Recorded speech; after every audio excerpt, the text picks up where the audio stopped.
By the time I came around, the watch had arrived. I must have been unconscious for hours, maybe days. I thought no one could feel as bad as I did. Until I saw Mundy. His feet were bound and his eyes had been gouged out. Either he died of massive blood loss, or he'd spilt an awful lot of red wine. It wasn't going to be a good day, I decided. Going somewhere, Luton? You don't leave until we've finished with you. You know where my office is. If you want an interview, you can find me there. I consider you to be the prime suspect in this investigation. You've got to be kidding. I've never been more serious. Never? What do you want with me? I was unconscious throughout the whole incident. We only have your word for that. You could have killed Mundy and then knocked yourself unconscious. With what? Your wedding. You're pretty serious then. What? Yes, Nobby. Now shut up. Will you explain what you think I did? You came in, mutilated Mundy, and then knocked yourself unconscious. Is that all? There's your promotion, too. You were really serious then. Nobby, you've made your point, thank you. Shut up.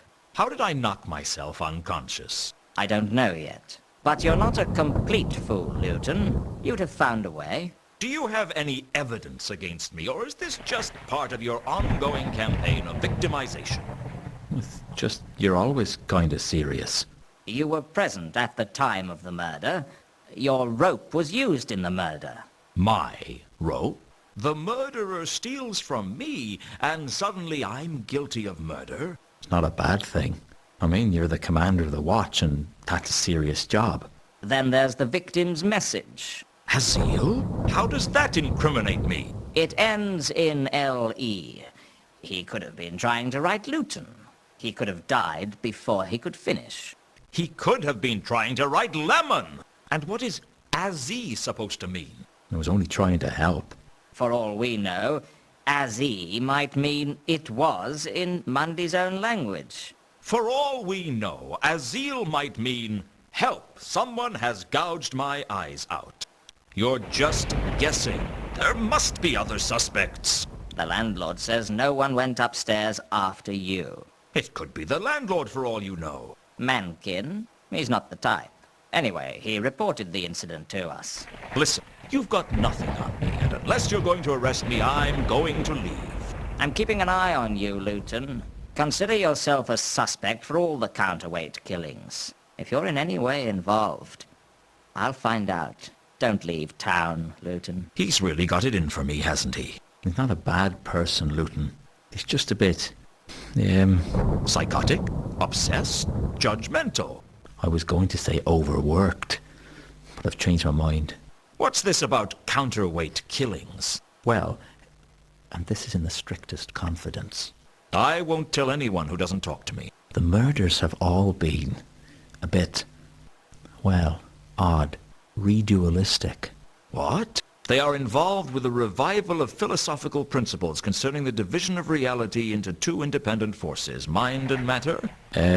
No. Redualistic. Like what cults do. Reduals. Ritualistic? I see. Like someone was trying to make a point. Yeah. One of the patrician's clerks was killed the other day. Very suspicious. Why the counterweight killings? I'd better not discuss that. Gotta go. See you later, Luton. A lot later will do.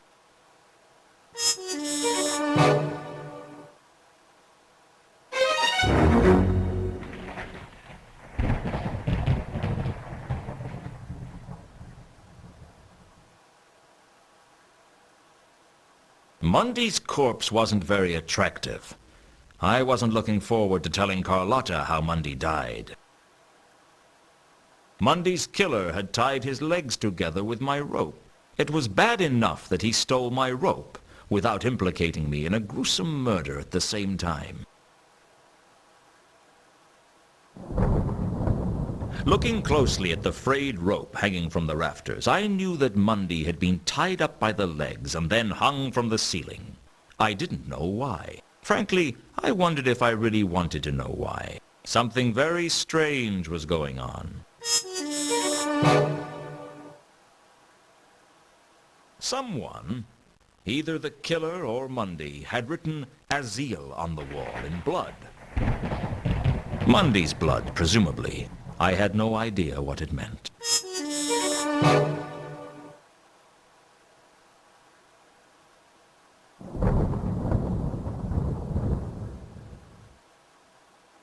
The frayed rope in the rafters was the same as the rope around Mundy's legs. The rope that used to be tied to the grapple. That had to mean that Mundy was hung upside down and then killed. And that meant someone cut him down after he was killed. Curiouser and curiouser.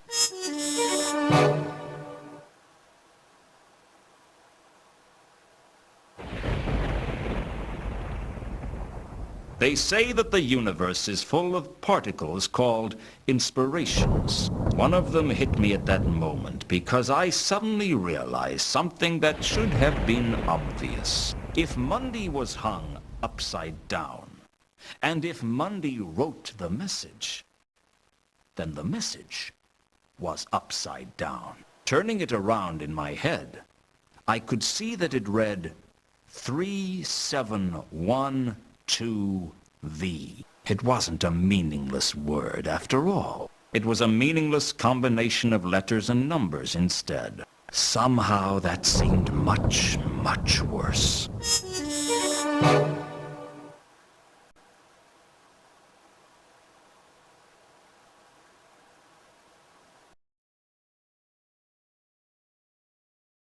How does it feel to be a suspect, Mencken? What?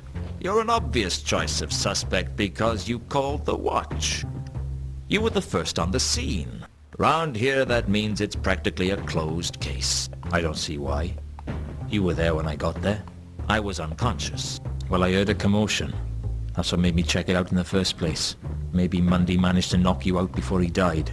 While he was tied and blind? Perhaps he said a particularly offensive word and I fainted. Well, I happen to know that the watch consider you a suspect.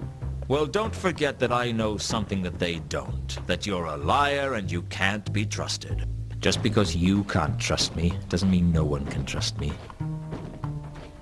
So how do you think having a murder in one of your rooms is going to affect business? Pull in the goth crowd, do you think? Shut up, Luton. I don't feel like engaging in small talk. Not with you, anyway.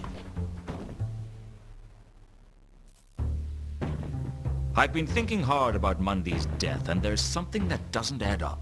Oh, enthrall me with your erudite wisdom, great one. When Mundy was killed, he was hanging from the ceiling, but when the watch turned up, he was on the ground. Maybe the killer cut him down when he was dead. I don't think so. I think that message was written by Mundy, and I don't think the killer saw him write it, which means someone must have cut him down. Somebody who was in that room cut Mundy down. I don't think it was the killer, and I know it wasn't me. What are you getting at? You cut him down, didn't you? Why should I tell you? I've already told you. I don't think the killer would have cut him down, which means if you cut him down, you're in the clear. All right, yeah, so I cut him down. Happy now? Why? Not everything has a reason, Luton. But people can usually find reasons for what they do. Well, draw your own conclusions. I was missing something, but I couldn't see what. You cut down Mundy's corpse, right? I already told you that I did.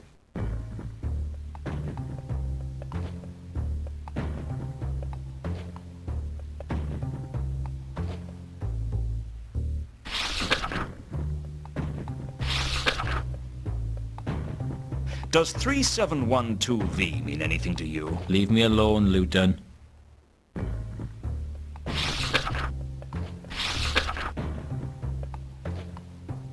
Have you heard of the counterweight killings? You mean, have I heard that there's an unstoppable assassin from the counterweight continent in Ankh-Morpork, and he's slaying everyone and everything that gets in his way? If you like. Haven't heard a thing.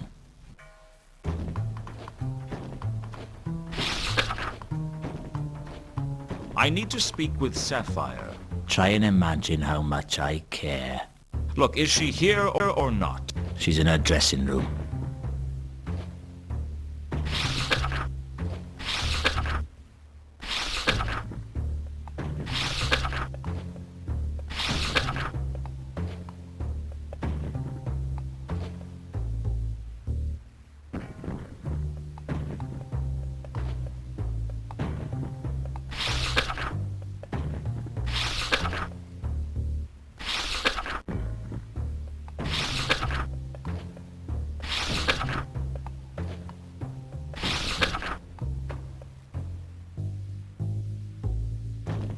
I went through Menken's store. It still didn't add up, even if you used a pencil.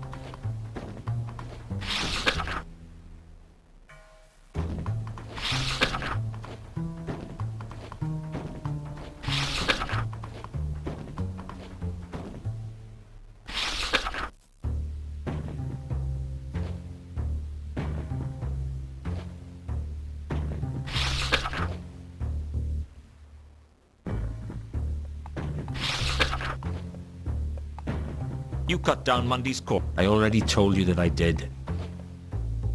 That's all for now. Always a pleasure.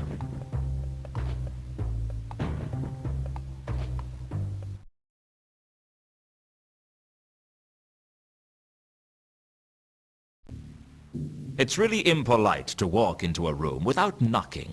But who knows what you miss out on when you take the time to knock. Sapphire had a pile of money in her room, and I was glad I hadn't given her an opportunity to hide it.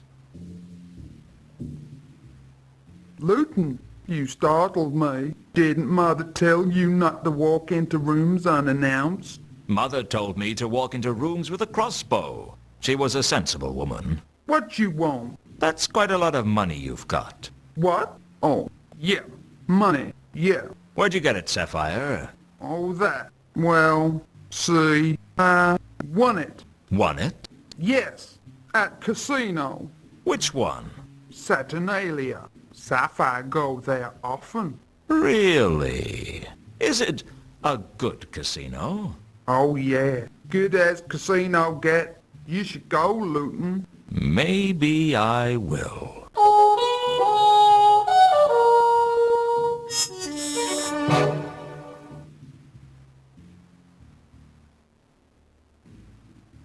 So, how have things been? Things way they always been. Slow, dull. But you've kept yourself amused, haven't you? Don't know what you mean.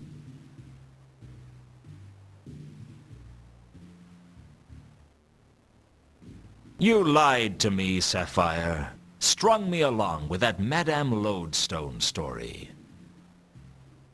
What? No. Sapphire told truth. The trawl in Madame Lodestone's grave wasn't Therma. How you tell? Malachite told me. You trust him? He's too stupid to lie, and you're too smart not to. Sapphire not smart. Big dumb troll, like all the other trolls. Don't play games, Sapphire. I know you're smarter than the average troll, although I could say the same about some mushrooms. Look, Sapphire don't know why someone would switch bodies. Sapphire just trying to help. She was lying to me. I could feel it. She was obviously hiding something, but it was apparent I needed to know more if I was going to worm it out of her. I'll be back. That's what they all say.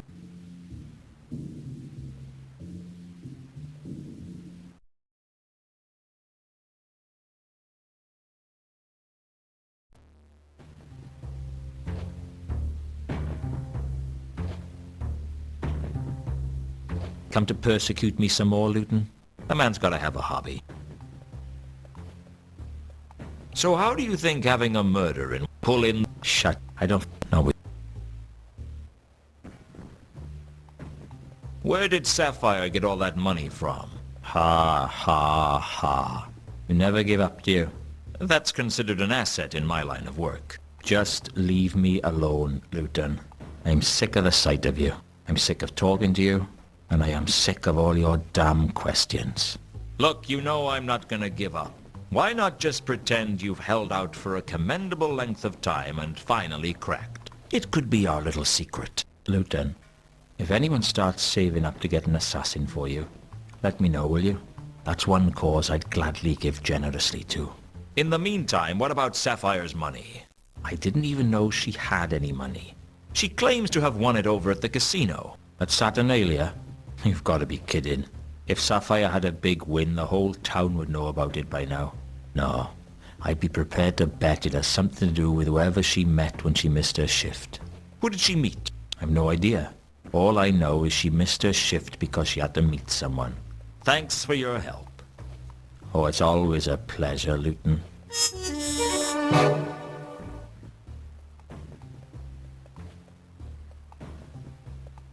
That's all for now. Always a pleasure.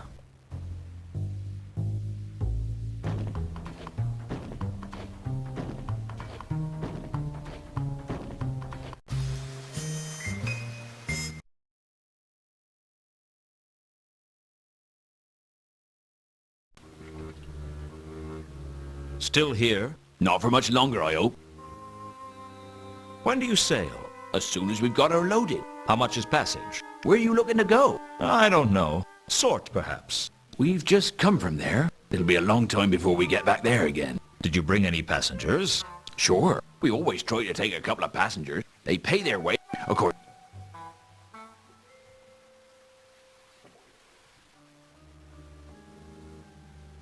I showed Reagan's picture to the first mate, and he recognized it. Yes, I think that was the dwarf who pulled up in a carriage shortly after we docked. I think he collected some of the cargo, too. Do you remember which way he went? He drove away upwards at high speed. I wouldn't be surprised if he caused an accident somewhere down the line.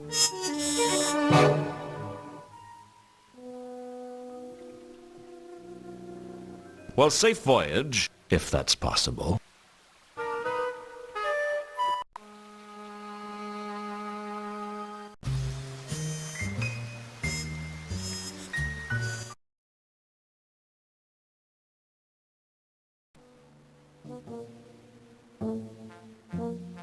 There was something about the way the other members of the watch looked at me that let me know that no matter how innocent I was still stained with suspicion. Still, I'll take the stains of suspicion over the tarnish of guilt. Suspicion was easier to wash out. Sometimes I think I'd just give up and crawl inside a whiskey bottle. Except that you can only do that if you are less than 1 inch high. Doesn't look like I'm too welcome around here. Of course, I haven't been welcome here since I got kicked off the force, but at least then they just thought I was corrupt. Now they think I'm a murderer. Nah, Luton, you've got it all wrong. They don't think you're a murderer. They think... That my personal hygiene is appalling? No. That I have the Cletchian plague? No.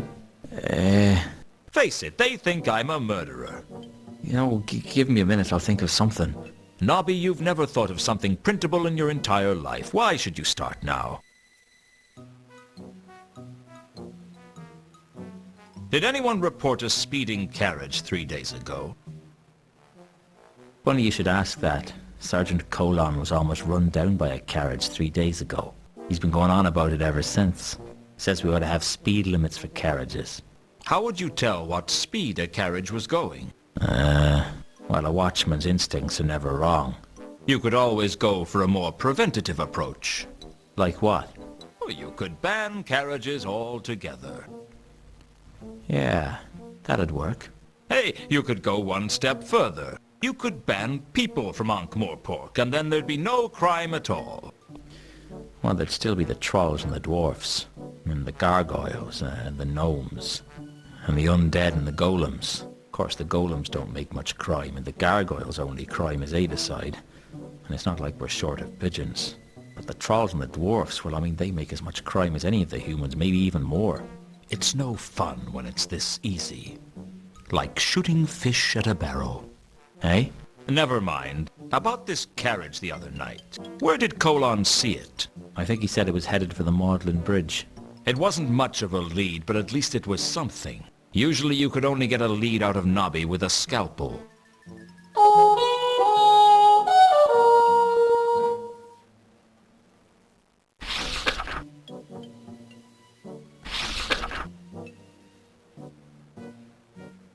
Tell me more about these counterweight killings. I'm not really sure I should, Luton. Sorry. Come on, Nobby. You can trust me. Well, no. Look, Luton, I can't tell you. Why not? Shouldn't I know? It's not to be discussed with anyone who's not part of the case.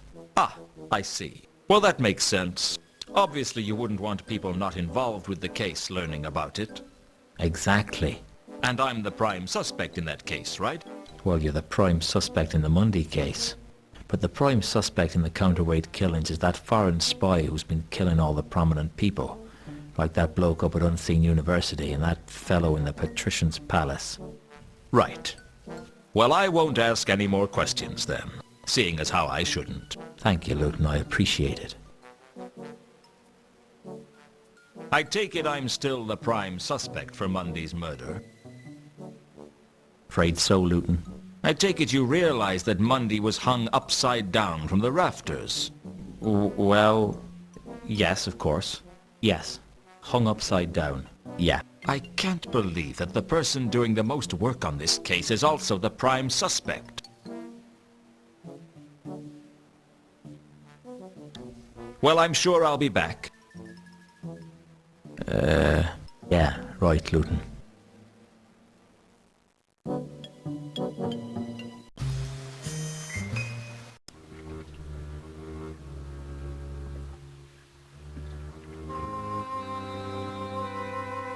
If I pride myself on anything, it's that I don't steal without a good reason. Well, I don't steal rope without a good reason.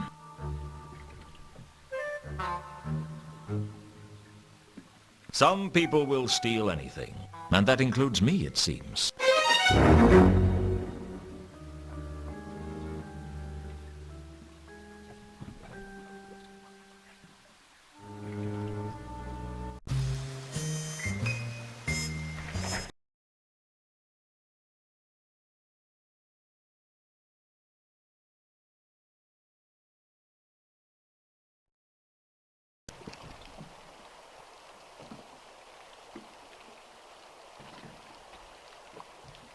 The Maudlin Bridge was one of 10 bridges that linked the city of Ankh to the city of Morpork. It was an unremarkable structure, most famous for the number of suicides it attracted. The trouble with trying to drown yourself in the Ankh is that you're more likely to break a leg falling onto the thick crust of the river than actually come near any water. Still, if you were heavy enough, you could eventually sink into the depths. I can think of nicer ways to go, though, and much quicker ones, too. Something had clearly lost control on the bridge. Something with wheels. Beyond that, it was difficult to say. The railings had been damaged. There was no telling when they'd become damaged, though. It wasn't as if I came this way every day. I doubt many people did.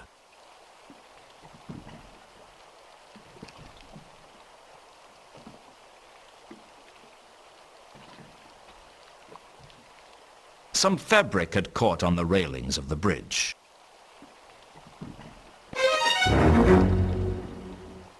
The River Ankh. Probably the only river in the universe on which you could chalk the outline of a corpse. I'd already had to dive onto the Ankh once. I wasn't about to do it again. Besides, the river seemed slightly more liquid here than at the wharf. Well, I use the term liquid loosely. If it wasn't for the fact that it moves faster than the surrounding land, I wouldn't know what to call it. I wasn't about to scrape the marks off the bridge.